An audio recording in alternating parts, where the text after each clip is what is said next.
Topic है आपका ऊष्मीय प्रसार।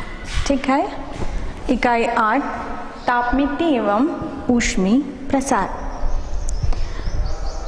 सबसे पहले अपन देखते हैं, है ना, ऊष्मा के बारे में तो सभी जानते हैं क्या है।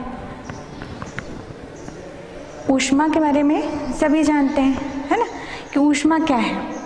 ठीक है, दैनिक जीवन में देखते हैं, कभी हमें गर्माहट का अनुभव होता है, कभी हमें कोई चीज़ ठंडी लगती है, तो इसका कारण क्या है। ठीक, तो प्रत्येक इस पृथ्वी में जितने भी पदार्थ है ना, उसमें क्या ऊष्मा निहित होती है ना। जहाँ भी आपको गर्माहट या शीतलता का अनुभव होता है, वहाँ क्या होता है, ऊष्मा होता है। ठीक है, तो ऊष्मा, इसका अगर अपन आणविक सिद्धांत से अगर बात करें, है ना, तो प्रत्येक जो पदार्थ है वो किससे मिलकर बना होता है, अणुओं से, है ना, किससे मिलकर बनता है, अणुओं से। ठीक है, और प्रत्येक अणु क्या है, अनियमित गति करते रहता है। ठीक है, मतलब उसमें क्या उपस्थित है, गतिज ऊर्जा। ठीक है, गतिज ऊर्जा प्लस क्या, स्थितिज ऊर्जा प्रत्येक पदार्थ में होता है, गतिज ऊर्जा और स्थितिज ऊर्जा। ठीक है, तो जो अणुओं की अनियमित गति है उसके कारण जो गतिज ऊर्जा उत्पन्न हुई है वही क्या है, ऊष्मीय ऊर्जा की माप है। मतलब गतिज ऊर्जा अधिक होगी तो ऊष्मीय ऊर्जा क्या होगी, अधिक होगी, यदि कम होगी तो ऊष्मीय ऊर्जा कम होगी। ठीक है, एक प्रकार से अगर दूसरे अगर परिभाषा देखें इसकी, तो इस प्रकार से भी हो सकता है। अपन देखते हैं जैसे कि आप गर्म पानी को रखें और ठंडे पानी को रखें। ठीक है, दोनों को कनेक्ट कर दिए। ठीक, तो ताप का प्रसार किधर से किधर होगा, किधर से किधर जाएगा, गर्म से ठंडे की ओर। और ये कब तक चलेगा, ताप मतलब ऊष्मा का स्थानांतरण कब तक चलेगा, जब तक दोनों का ताप क्या ना हो जाए, बराबर ना हो जाए। ठीक है, तो ये जो ऊष्मा का स्थानांतरण गर्म से ठंडी की ओर जो जा रहा है ना, तो एक प्रकार से क्या बता रहा है, ऊष्मा का जो स्थानांतरण हो रहा है वही क्या है, इसमें ऊष्मीय ऊर्जा को बता रहा है। ऊर्जा का स्थानांतरण हो रहा है एक जगह से दूसरी जगह, यही क्या है, आपका ऊष्मीय ऊर्जा है। ठीक है, तो ये आपका हो गया ऊष्मीय ऊर्जा की परिभाषा, एक प्रकार से कि जो अणुओं की औसत गतिज ऊर्जा है उसकी माप ही आपकी क्या कहलाएगी, ऊष्मीय ऊर्जा कहलाएगी। ठीक है, आगे अपन इसका मात्रक देखते हैं, ऊष्मा का मात्रक। इसका जो व्यवहारिक मात्रक होता है वो होता है कैलोरी। जो व्यवहार में उपयोग लाते हैं वो आपका क्या है, कैलोरी।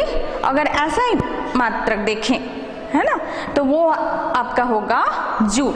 दो प्रकार का मात्रक, पहला क्या है आपका व्यवहारिक मात्रक कैलोरी और दूसरा आपका है जूल। ठीक है, तो ये है आपका कैलोरी की परिभाषा किस प्रकार से लेंगे, जैसे 1 ग्राम जल को 1 अंश सेंटीग्रेड तक बढ़ाने में जो ऊष्मा है यूज हो रही है, ऊष्मा की जो मात्रा है वही क्या कहलाती है, आपकी 1 कैलोरी कहलाती है। ठीक है, तो ये है आपकी कैलोरी की परिभाषा। ठीक, अब इसका अगर ऊष्मा के अन्य मात्रक देखें तो अपन का ये हो जाएगा, जैसे एक बड़े मात्रक है ना, बड़े किलो कैलोरी बराबर आपका कितना हो जाएगा, 1000 कैलोरी।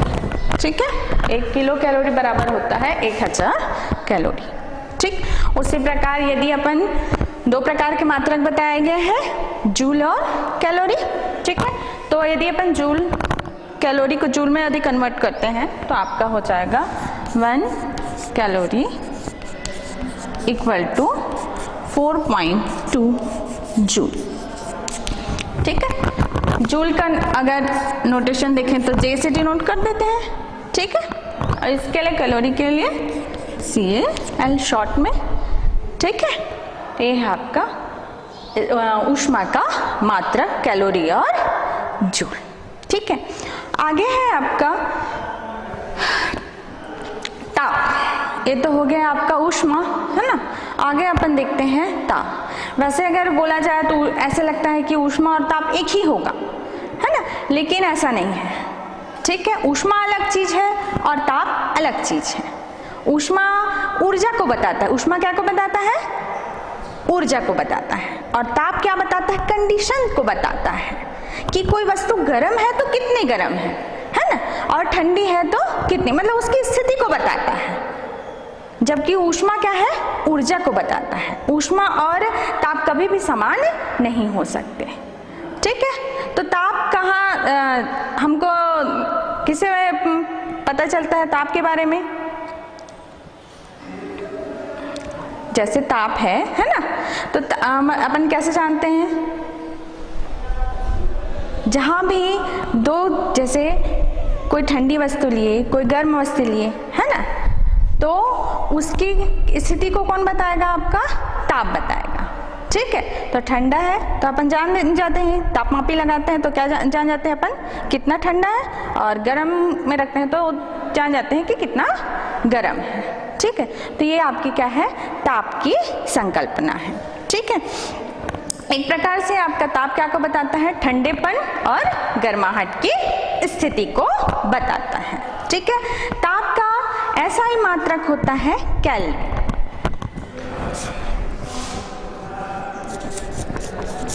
ताप का ऐसा ही मात्रक है आपका केल्विन। इसको अपन के से डिनोट करते हैं। ठीक है, ये है आपका ताप का ऐसा ही मात्रक केल्विन।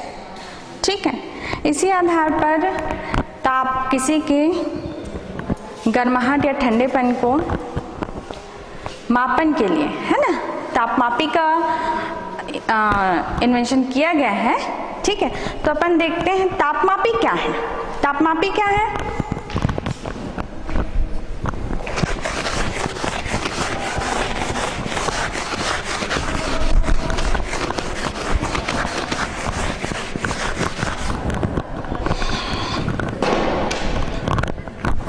आगे है आपका तापमापी। तापमापी किसे कहते हैं? तापमापी किसे कहते हैं? तो ये डॉक्टर के पास होता है ना, थर्मामीटर जिसको कहते हैं। तापमापी को क्या कहते हैं? थर्मामीटर। तो डॉक्टर यूज करते हैं। बुखार आता है तो अपन क्या करते हैं? उसका टेम्परेचर नोट करने के लिए कितना है बुखार, उसके लिए अपन तापमापी का यूज करते हैं, है ना। वेदर का यदि अपन को देखना है टेम्परेचर, उसके लिए भी अपन क्या है? तापमापी का यूज करते हैं। ठीक है, तो तापमापी क्या है? तापमापी का मतलब क्या होगा आपका?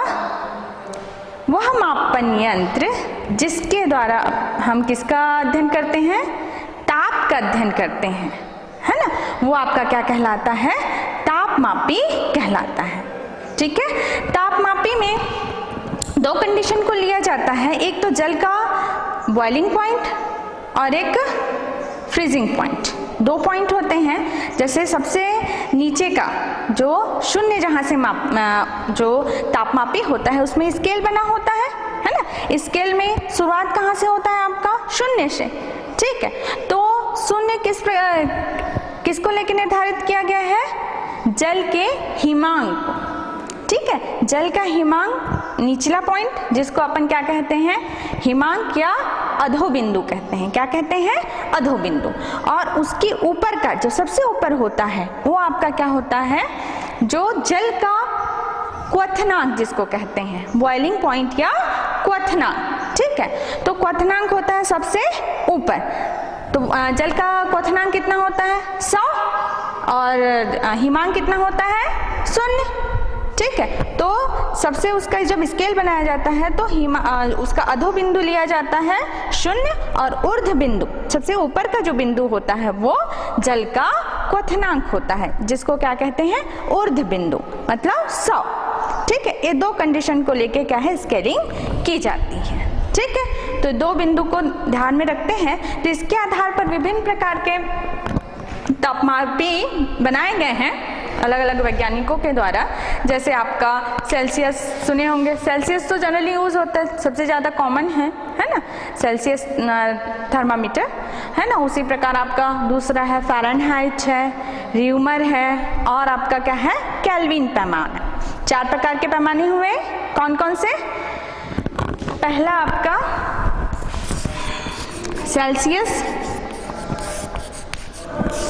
सेल्सियस पैमाना, दूसरा है आपका फ़ारेनहाइट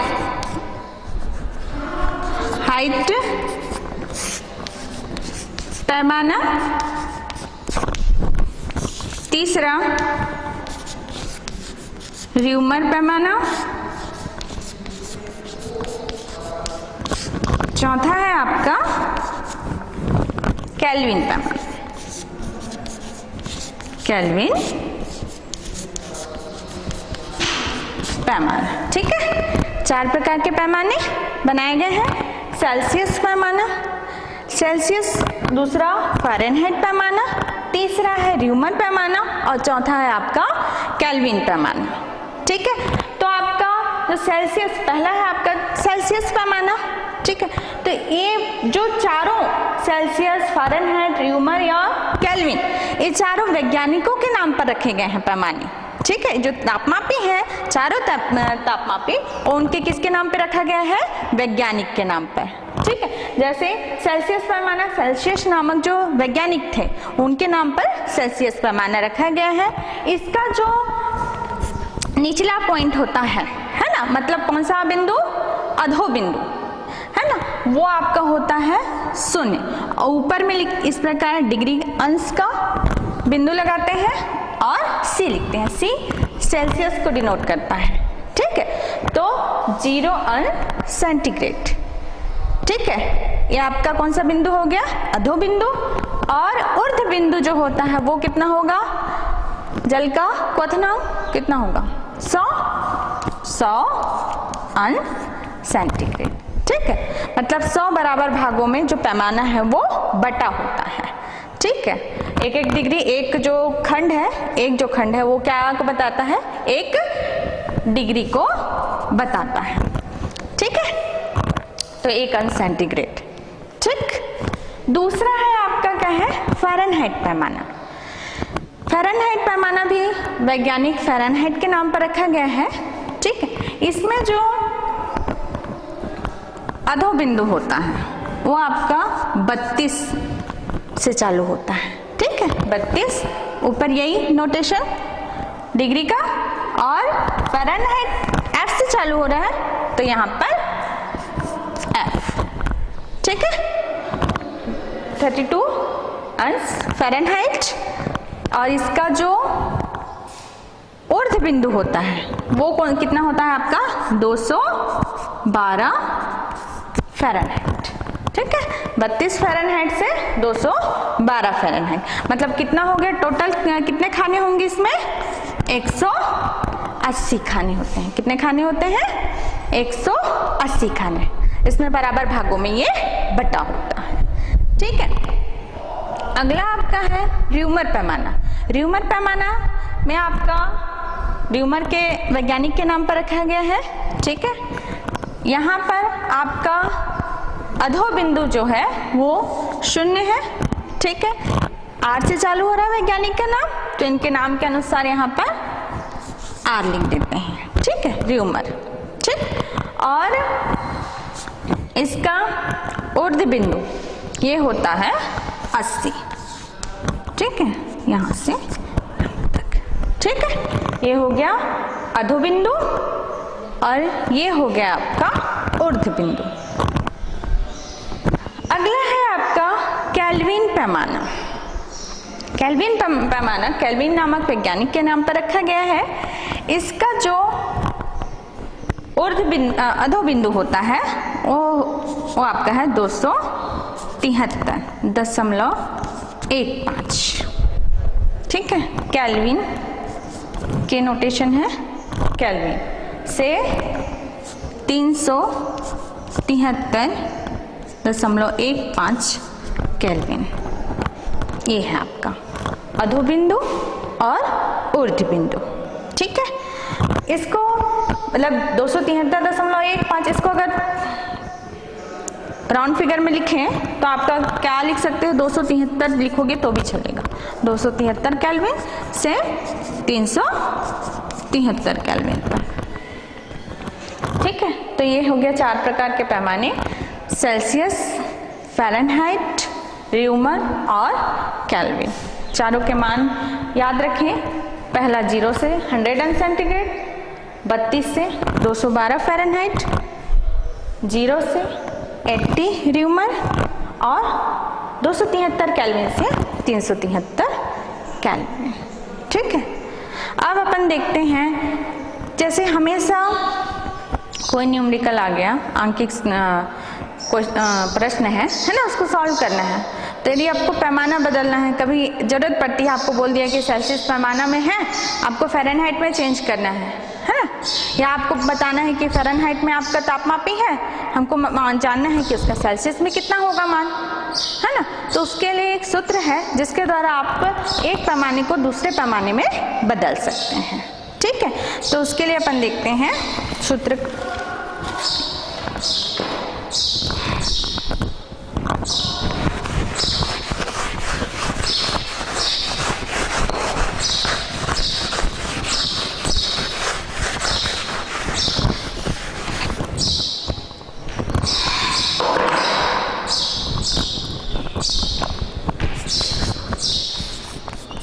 एक पैमाने के ताप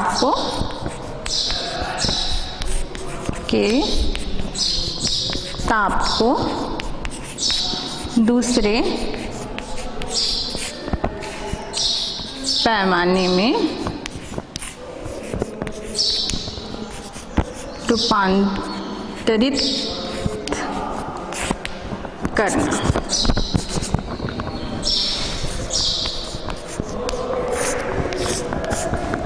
ठीक है, हमको क्या करना है, अब एक पैमाने के ताप को क्या करना है, दूसरे पैमाने में रूपांतरित करना है। तो इसके लिए सूत्र है, एक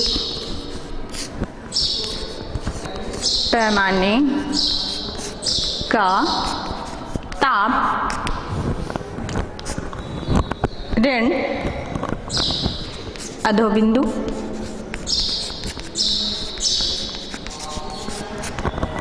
बटा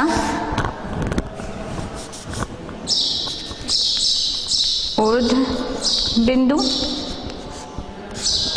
ऋण अधोबिंदु बराबर अन्य पैमाने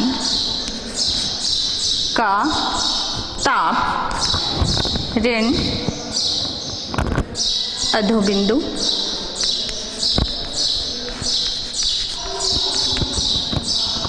बटा ऊर्ध बिंदु ऋण अधो बिंदु। ठीक है, तो आपका एक पैमाने के ताप को दूसरे पैमाने में यदि बदलना है ना, उसके लिए सूत्र है आपका, एक पैमाने का ताप ऋण अधोबिंदु बटा ऊर्ध बिंदु ऋण अधोबिंदु बराबर। इसी प्रकार अन्य को लिखेंगे, दूसरे पैमाने का ताप ऋण अधोबिंदु बटा ऊर्ध बिंदु ऋण आपका अधोबिंदु। ठीक है, तो अपन इसी प्रकार बराबर करके अन्य के लिए भी लिख सकते हैं। 4 पैमाने होते हैं, है ना, चारों को इसी प्रकार अपन लिख सकते, सबके लिए सूत्र वही होगा, बस एक दूसरे के बराबर करते जाएंगे। ठीक है, तो अपन इसको लिखें, एक पैमाने का ताप, तो सबसे पहला आपका कौन सा है, सेल्सियस। ठीक है, तो सेल्सियस के लिए क्या नोटेशन है, सी ऋण। अब सेल्सियस पैमाने में अधोबिंदु कितना होता है, सेल्सियस पैमाने में अधोबिंदु कितना होता है, 0, है ना। तो अधोबिंदु के जगह क्या आ जाएगा आपका 0। ठीक, बटा ऊर्ध बिंदु, आपका ऊर्ध बिंदु कितना होता है, 100। ठीक है, तो आपका कितना हो जाएगा, 100 ऋण फिर अधोबिंदु 0। इसी प्रकार दूसरा वाला आपका पैमाना कौन सा था, फ़ारेनहाइट। ठीक है, फ़ारेनहाइट में आपका उसका नोटेशन क्या है, आपका F। अधोबिंदु 32, ऊर्ध्व बिंदु 212, ऋण फिर अधोबिंदु कितना है 32। ठीक, अब इसी प्रकार तीसरा पैमाना कौन सा था आपका, र्यूमर पैमाना। ठीक है, र्यूमर पैमाने के लिए नोटेशन कितना है आपका आर, आर ऋण उसका अधोबिंदु कितना होता है 0, 0, ऊर्ध्व बिंदु 80 ऋण 0। ठीक है, बराबर आपका चौथा जो पैमाना है वो कौन सा है आपका केल्विन। केल्विन के लिए नोटेशन के, ऋण उसका आपका अधोबिंदु 273 बटा, अब चाहे तो 1.5 लिख सकते हैं, है ना, जरूरी नहीं है ये लिखना। ठीक, बटा आपका 373.15 ऋण 273.15, ये हो गया चारों। ठीक है, अब इसको थोड़ा सा और सिंप्लीफाई कर लेते हैं, कॉम्प्लिकेटेड है, थोड़ा सा सिंप्लीफाई करके दिखते हैं इसको।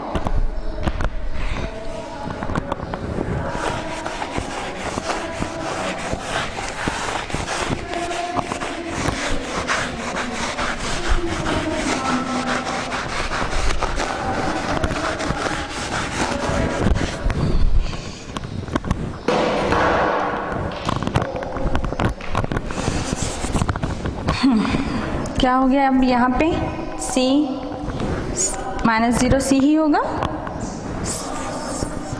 बटा 100 बराबर f 32 बटा, यहाँ पर कितना हो जाएगा, इसको घटाओगे तो 180 बराबर r बटा 80 बराबर के 273.15 बटा, इन दोनों को घटाओगे तो कितना आएगा आपका 100, तो ये आ गया 100। ठीक है, अब सभी में अपन 20 का गुणा कर देते हैं सभी पक्षों में, तो 20 से भाग दे देंगे, इसका कितना आ जाएगा, कितना आएगा, 20 से भाग देंगे 100 को तो कितना आएगा, 5 बार में जाएगा, 20 पंचे 100। इसी प्रकार ये आपका कितना जाएगा 9,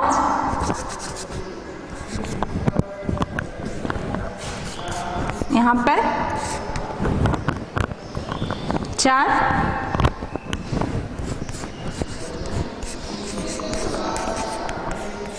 बटा यहाँ पे भी कितना आ जाएगा 5। ठीक है, तो ये हो गया आपका सिंप्लीफाई। तो ये है आपका सूत्र, एक पैमाने को दूसरे पैमाने में बदलने का सूत्र।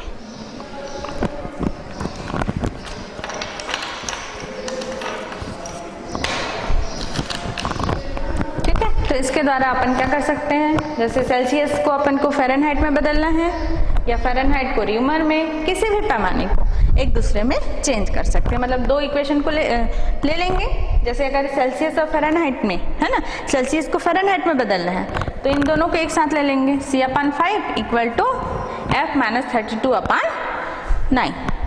ठीक है, उसी प्रकार किसी भी को आपको एक दूसरे में बदलना है तो दो पदों को आप ले लोगे और उसको आप हल करेंगे तो आपका एक पैमाना दूसरे पैमाना में बदल जाएगा।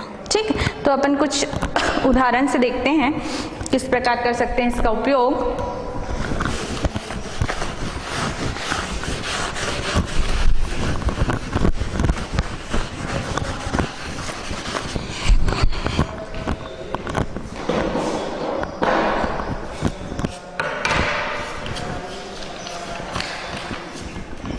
जैसे कि आपको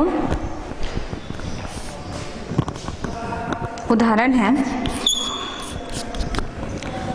ऋण 273 अंश सेंटीग्रेड को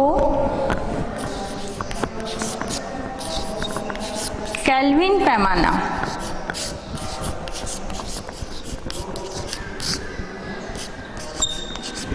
में बदलना है। ठीक है, तो किस प्रकार बदलेंगे? 73 है अंश सेंटीग्रेड, इसको आपको किस में बदलना है? केल्विन पैमाना में। ठीक है, तो आपका सेंटीग्रेड वाला ये है C/5 और केल्विन वाला ये है K-273.15/5।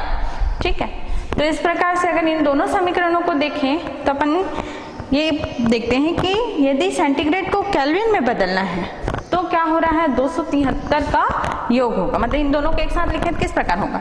C/5 equal to K ऋण, इसको राउंड फिगर में लिख देते हैं, 273 लिख देते हैं, 273/5। 5 तो कैंसिल हो जाएगा आपका,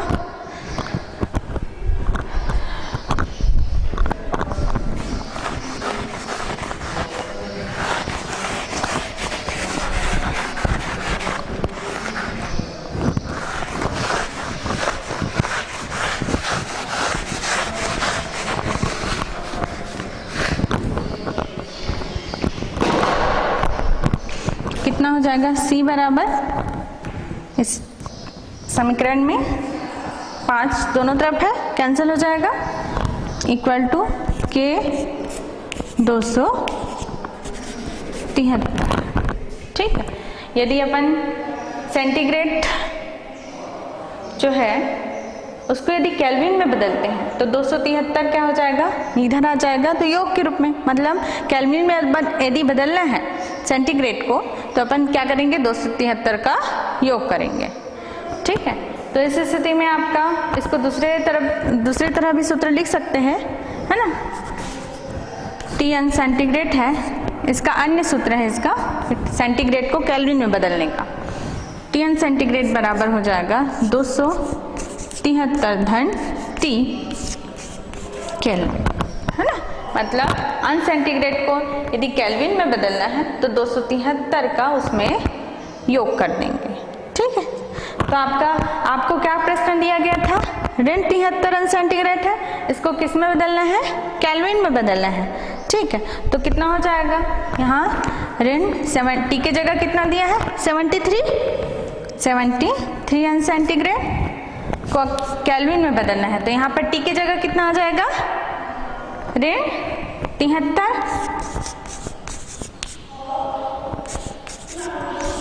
केल्विन, तो आपका आएगा यहाँ पे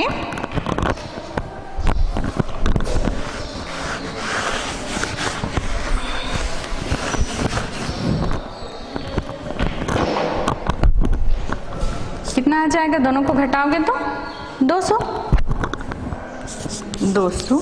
केल्विन। ठीक है, तो ऋण 73 अंश सेंटीग्रेड को यदि केल्विन में लिखते हैं तो कितना लिखेंगे?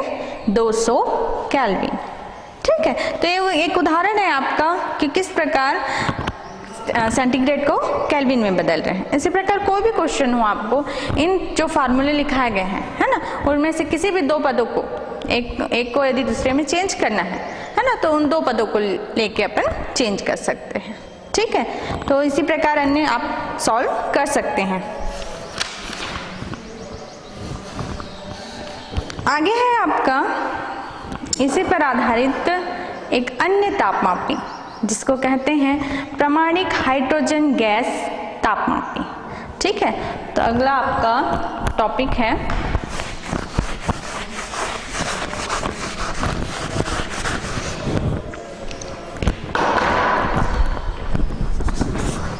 प्रामाणिक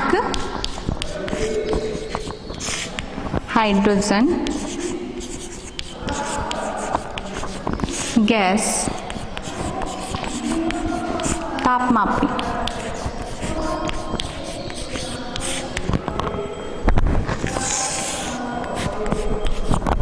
ठीक है, आपके 4 तापमापी तो मेन है ना।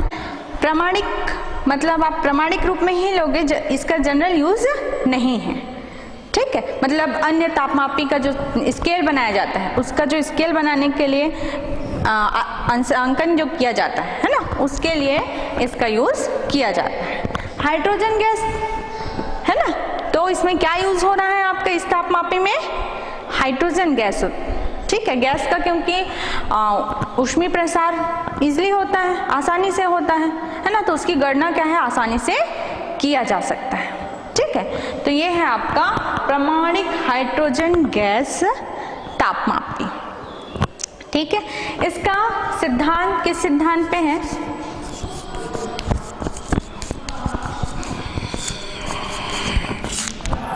सिद्धांत है स्थिर आयतन पर। आपका क्या है? स्थिर आयतन पर दाब में परिवर्तन, ठीक है। आपको क्या रखना है? आयतन को स्थिर रखना है और किसमें परिवर्तन करना है? दाब में परिवर्तन, ठीक है। तो इससे आधारित आप लोगों ने पिछला जो आपका चैप्टर है उसमें आप लोगों ने दाब का नियम पढ़ा होगा, है ना। दाब का नियम क्या कहता है? 3 नियम थे उसमें। बॉयल का नियम है ना, उसके बाद आपका क्या है? चार्ल्स का नियम है, और तीसरा नियम था आपका दाब का नियम, जिसमें से आपका बॉयल का नियम किसके लिए था? स्थिर ताप के लिए था, है ना। दूसरा आपका चार्ल्स का नियम है, वो स्थिर दाब पर है, ठीक है। और तीसरा जो नियम है आपका दाब का नियम है, जो स्थिर आयतन पे दाब में परिवर्तन है, ठीक है। तो दाब का नियम क्या कहता है?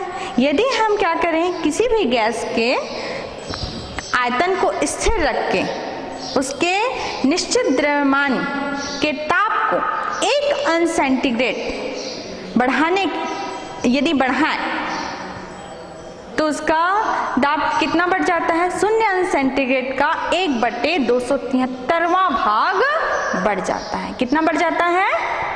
0 अंश सेंटीग्रेड ताप पर जो दाब है ना, उसका 1/273वां भाग, 1/273वां भाग बढ़ जाता है, ठीक है। ये आपका क्या कहलाता है? दाब का नियम कहलाता है, ठीक है। इसी नियम पर इसमें आपका आधारित है प्रामाणिक हाइड्रोजन गैस तापमापी। इसमें आपको क्या करना है?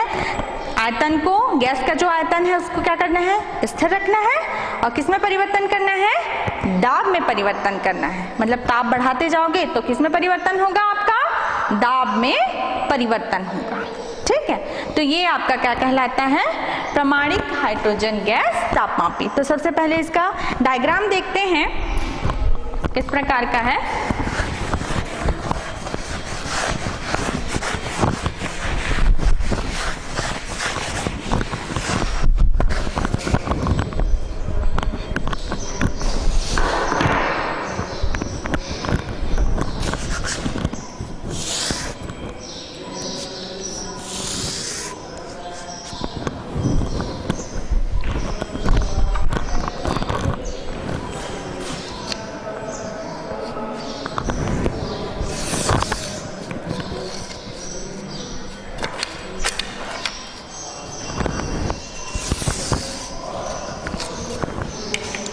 ये आपका स्टैंड हो गया। यहाँ पर 2 ट्यूब हैं।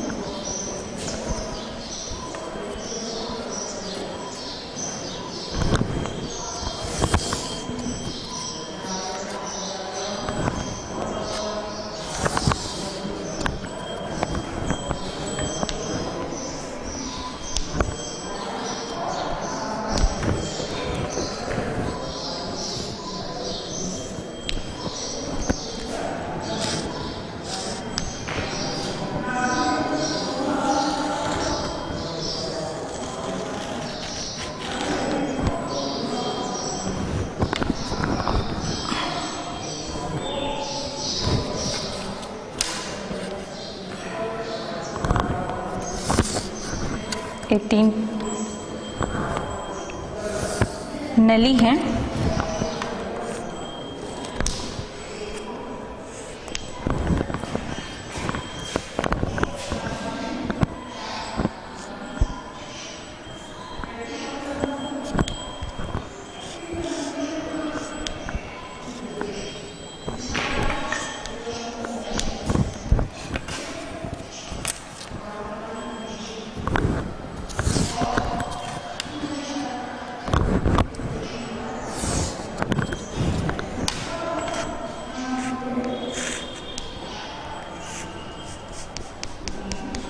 इस प्रकार के 3 मोटी नलियां हैं। यहाँ पे सभी में पारा भरा हुआ है।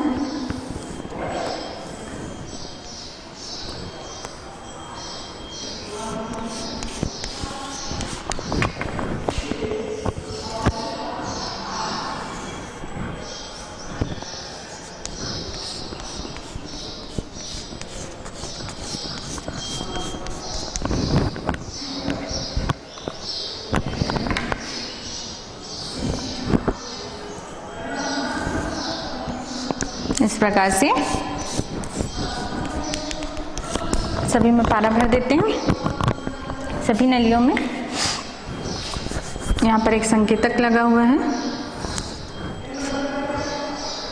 स्केल बना हुआ।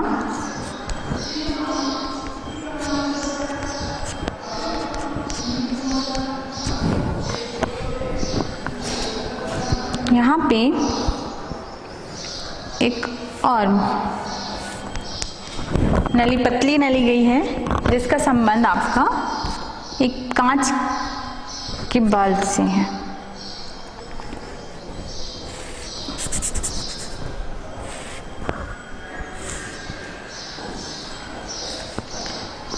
कांच का ये बल्ब है। इसमें आपका हाइड्रोजन भरा हुआ है। हाइड्रोजन इसमें है आपका। यहाँ पे आपका सबको जोड़ देते हैं।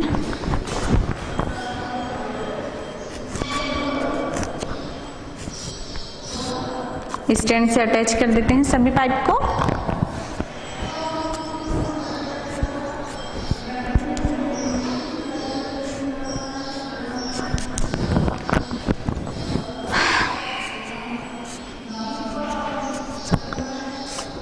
तीनों पाइप को अपने स्टैंड से अटैच कर दिए। यहाँ पर एक पतली सी पाइप और गई है।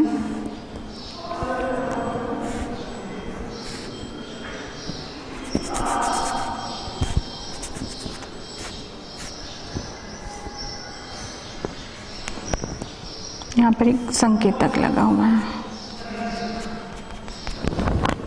ठीक है, ये बैरोमीटर की तरह कार्य करता है आपका। बैरोमीटर।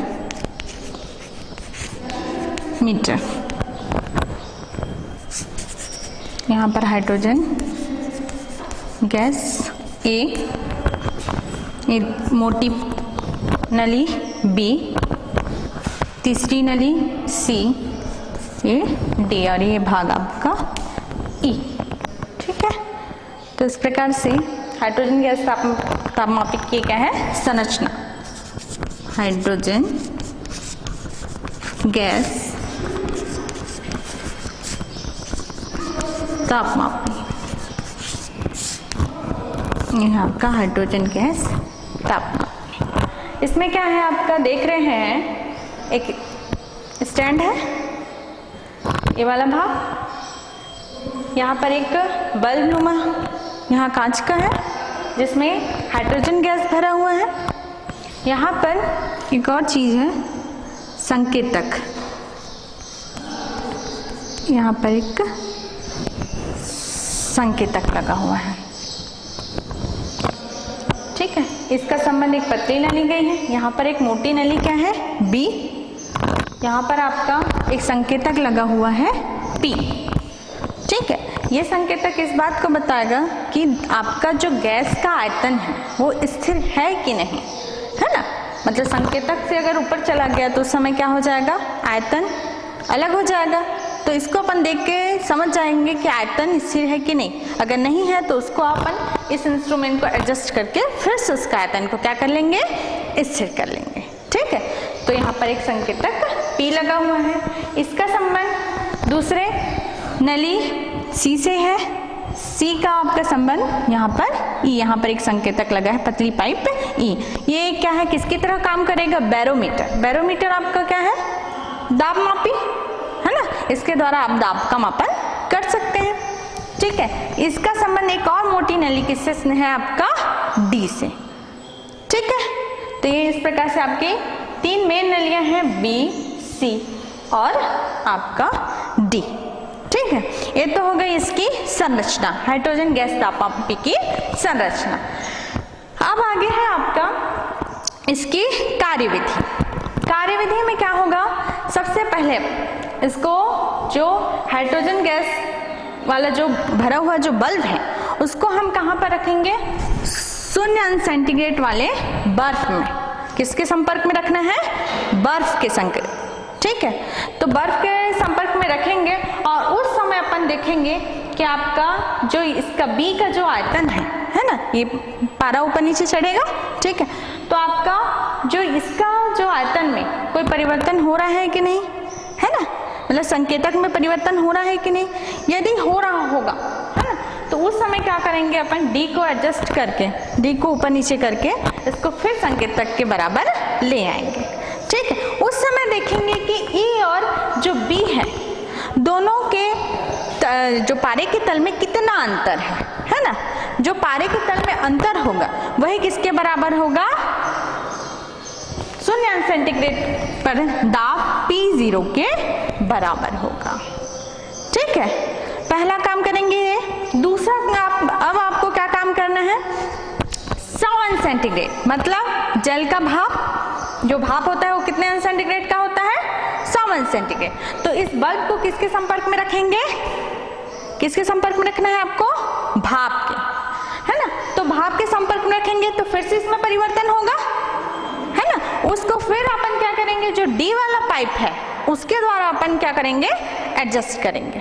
ठीक है, तो उस स्थिति में फिर से अपन नोट करेंगे ई और बी का लेवल, है ना, दोनों के लेवल में कितना अंतर है। ठीक है, यही अंतर आपका किसके बराबर होगा, 100 सेंटीग्रेड पर दाब कितना होगा, P100, है ना, मतलब 100 सेंटीग्रेड पर दाब P100। ठीक है, अब ये दो काम हो गया, पहला अपन कर दिए 0 सेंटीग्रेड पर दाब ले लिए और दूसरा अपन कर लिए 100 सेंटीग्रेड पर। ठीक है, अब अपन को क्या करना है, किसी अन्य जिसका हमको ताप नहीं मालूम है कितना ताप है ना, उस पदार्थ को अपन क्या करेंगे, इस बल्ब के संपर्क में रखेंगे।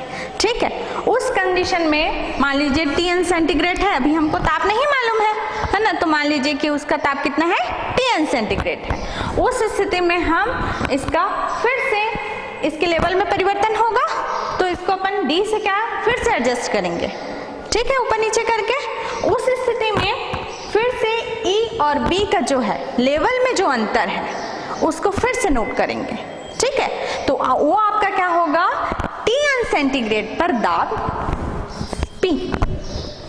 ठीक है, तो आपको तीन चीजें नोट करना है, एक 0 सेंटीग्रेड पर दाब, दूसरा 100 सेंटीग्रेड पर दाब और तीसरा है आपका जो आपको नहीं मालूम जिसका ताप, उसका मान लीजिए उसका ताप Tn सेंटीग्रेड है तो Tn सेंटीग्रेड पर दाब। तो दाब तो पता चल जाएगा, भले ताप नहीं मालूम है पर दाब इसके द्वारा अपन पता लगा सकते हैं। ठीक है, तो इसके द्वारा ये तीनों चीजें अपन नोट कर लेंगे।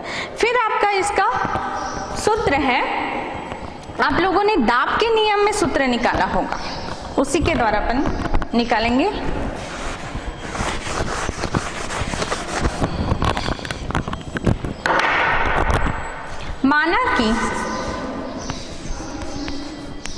माना कि किसी निश्चित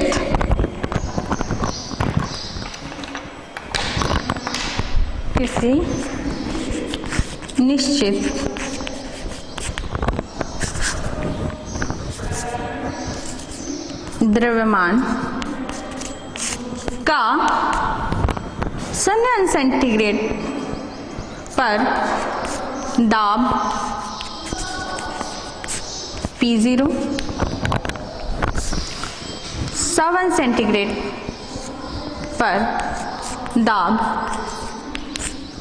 P100 तथा Tn सेंटीग्रेड पर दाब P है अतः दाब के नियम से, अतः दाब के नियम से, दाब के नियम से सूत्र आपका होता है, उसमें आप लोगों ने देखा है ना, P100 equal to P0 1 plus 100 upon 273 equation 1, ये हो गया इक्वेशन 1। इसी प्रकार इसको अगर P0 को इधर ले आए, है ना, इस समीकरण 1 में, तो आपका क्या हो जाएगा, P100 इधर आएगा तो प्लस है, माइनस हो जाएगा, P0 इक्वल टू 100 अंदर गुणा हो जाएगा P0 बटा 273, समीकरण 2। इसी प्रकार एक और संबंध निकाल लेंगे अज्ञात ताप, है ना, उसके लिए तो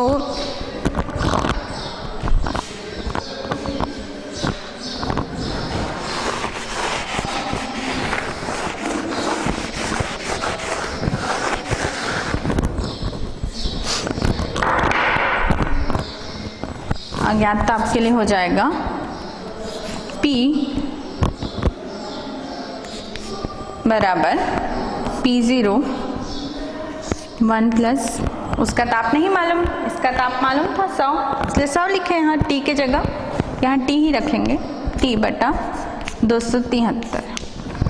फिर से जिसमें इसमें जिस प्रकार से किए हैं उसी प्रकार से इसमें भी करेंगे।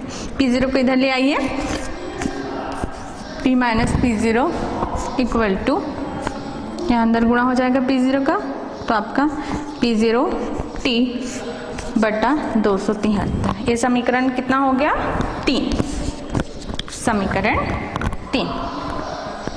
ठीक है, अब समीकरण 2 को 3 से भाग देने पर कितना हो जाएगा, समीकरण 2 को 3 से भाग देने पर, भाग देने पर दीजिए, भाग कितना होता है,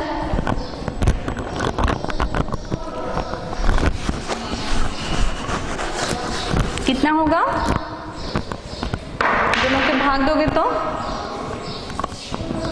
P100 माइनस P0 बटा ये आ जाएगा आपका P minus P0 equal to, उसमें कितना था आपका P0 100 अपान 273 है ना, और इसमें क्या है P0 T अपान 273, तो 273 कट जाएगा आपका, P0 भी कैंसिल हो जाएगा, क्या बचेगा, केवल ऊपर 100 और नीचे T, आपका 100 अपान T। अब जिसका मान हमें निकालना है उसको एक साइड करेंगे, बाकी को दूसरे साइड। हमें किसका मान निकालना है, ताप, अज्ञात ताप को निकालना है T को, तो T को एक साइड करेंगे, बाकी को दूसरे साइड। तो आपका क्या हो जाएगा, T equal to P minus P0 upon P100 minus P0 into 100। तो ये हो गया अज्ञात ताप निकालने का सूत्र, हाइड्रोजन गैस ताप मापने से। ठीक है, तो यहाँ पर अपन P, ये सभी की वैल्यू मालूम है ना, इस हाइड्रोजन गैस तापमापी के द्वारा हमने P0 नोट किया है बर्फ के लिए, P100 नोट किया है भाप के लिए, और P नोट किया है अज्ञात ताप के लिए। ठीक है, तो इन सभी का मान यहाँ पर रख देंगे तो आपका क्या निकल जाएगा, T का मान निकल जाएगा। तो ये है आपका हाइड्रोजन गैस तापमापी। ठीक है,